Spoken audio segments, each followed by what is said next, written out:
সাহিত্য সম্রাট বঙ্কিমচন্দ্র চট্টোপাধ্যায়ের বিষবৃক্ষ উপন্যাসটি আজ আমাদের পাঠ্য।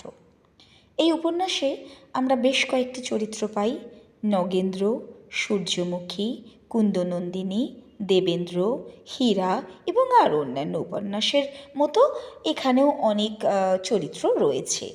সবথেকে বড় কথা, এই উপন্যাসটিকে আমরা মনস্তাত্ত্বিক উপন্যাস রূপে গ্রহণ করে থাকি, কারণ এই উপন্যাসের যে মনস্তাত্ত্বিক বিশ্লেষণ, সেটা যদি আমরা সুচারুভাবে করি তবে দেখতে পাবো এই উপন্যাসের প্রত্যেকটি চরিত্র মনস্তাত্ত্বিক টানাপোড়েন বা দোলাচলতায় দোলায়িত হয়েছে।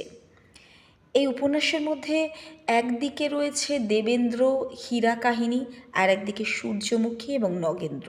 তবে কুন্দনন্দিনীকে ঘিরে নগেন্দ্রের অবৈধ প্রণয়, প্রেম, রূপজ মোহ, আকাঙ্ক্ষা এগুলো ঘনীভূত হয়।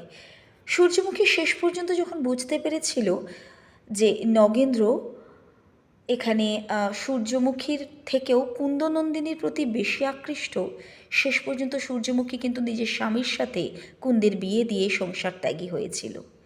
কিন্তু বিষবৃক্ষের বীজ যদি উঠানে রোপণ করা হয়, তার থেকে যে মহীরুহ জন্মায় তাতে বিষফলই থাকে।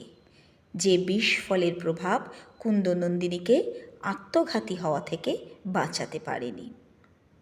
তাই কুন্দনন্দিনী চরিত্রটিকে কেন্দ্র করে দেবেন্দ্র এবং নগেন্দ্রের রূপজ মোহ, অন্যদিকে হীরা সে দাসী চরিত্র, সেই হীরা যেভাবে দেবেন্দ্রকে পাওয়ার জন্য একটা অন্যরকম মনস্তত্ত্বের প্রকাশ ঘটিয়েছিল, সেটাও কিন্তু এখানে বিশেষভাবে লক্ষণীয়।